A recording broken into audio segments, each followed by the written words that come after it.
Messieurs, dames, bonjour. Bienvenue sur YouTube.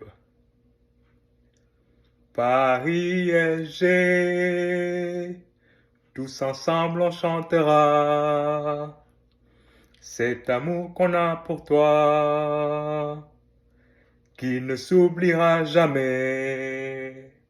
Le Paris Saint-Germain est champion d'Europe.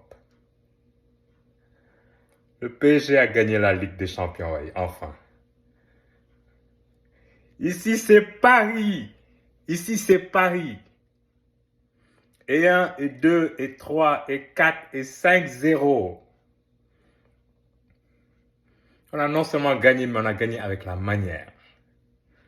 On a gagné le match le plus important de l'histoire du PSG aujourd'hui. À Munich, 32 ans après, un club français s'impose contre un club de Milan pour gagner la C1, qu'on appelait avant, et la Ligue des Champions aujourd'hui.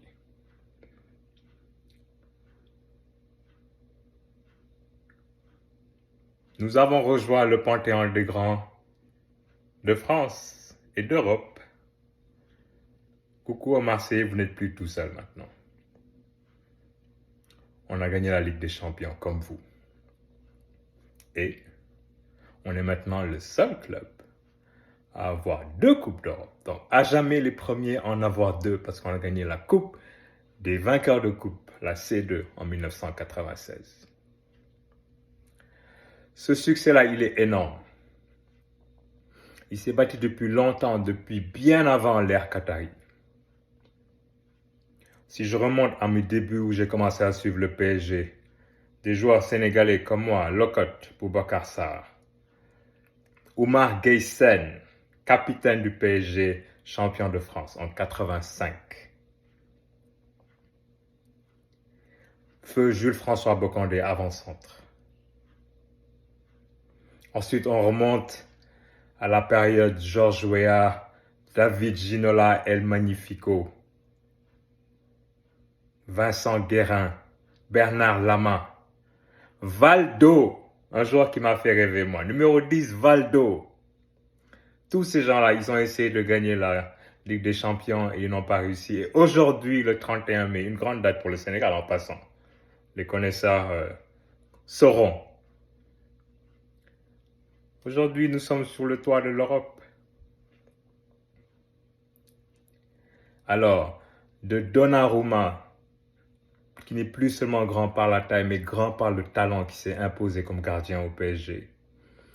Aux 4 défenseurs, à commencer par Marquinhos, qui a souffert depuis l'ère Qatari, là, depuis 12 ans qu'il est là, qu'il perd en poule ou en quart ou en huitième, en demi, en finale comme il y a 5 ans. Pacho, grand monsieur de l'axe central. Nuno Mendes, blessé mais qui a continué. Achraf Hakimi. Hakimi, un grand monsieur côté droit. Un très grand monsieur, un très grand match aujourd'hui. Au milieu, João Neves, Fabien Ruiz, enfin excellent au PSG quand il était toujours excellent avec l'Espagne. Vitinha, impressionnant de technique. Devant, il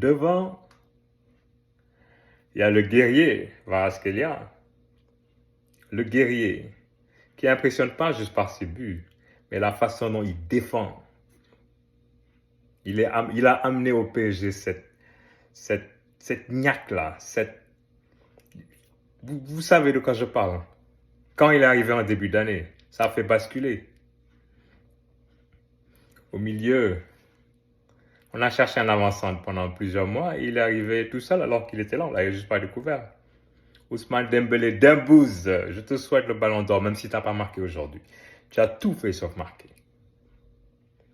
De l'autre côté, Barcola qui n'a pas été titularisé, qui a manqué quelques occasions quand il est rentré, mais le prince de la finale aujourd'hui, Désiré Doué, le Doué désiré, 2 buts, une passe décisive en 1 heure. Il a plané sur la finale, le MVP.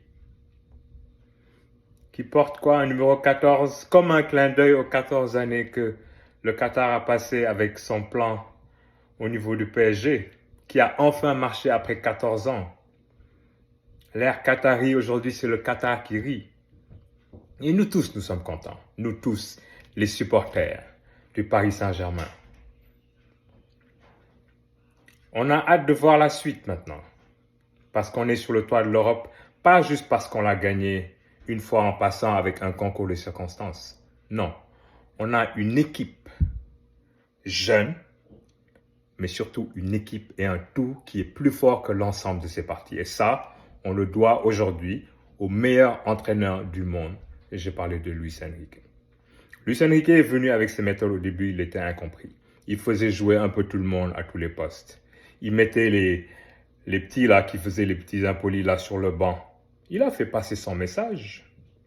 Et aujourd'hui, force est de constater qu'il a réussi. Et c'est ça un entraîneur. Il est venu avec une vision, une façon de faire. Et aujourd'hui, quand on voit le Paris Saint-Germain jouer, on voit qu'il y a la patte Luis Enrique derrière. Personne n'est irremplaçable. La compétition existe à tous les postes. Qui m'aurait dit que Ousmane Dembélé courait aujourd'hui en attaque pour faire le pressing comme il le fait aujourd'hui? Je pense que même lui, il n'y croyait pas. Ça, c'est Luis Enrique. Il a réussi à insuffler à tous ces gamins-là qu'on joue et on gagne en équipe. Le PSG a essayé de gagner la Ligue des Champions en jetant des millions d'euros par la fenêtre. Un plan bling-bling, on a fait venir des stars en fin de règne.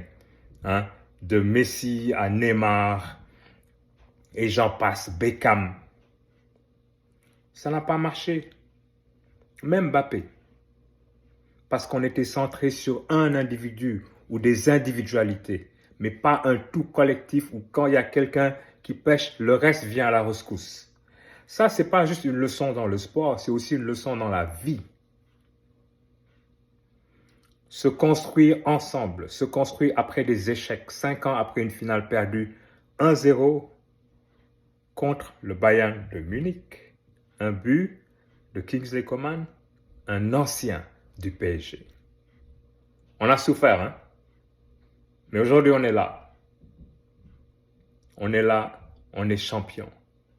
On est champion d'Europe.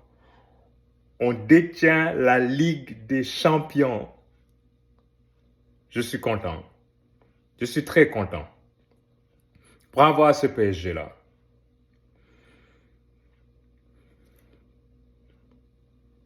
Bravo. Parce qu'ici, c'est Paris. Ici, c'est Paris. Il y a de failles.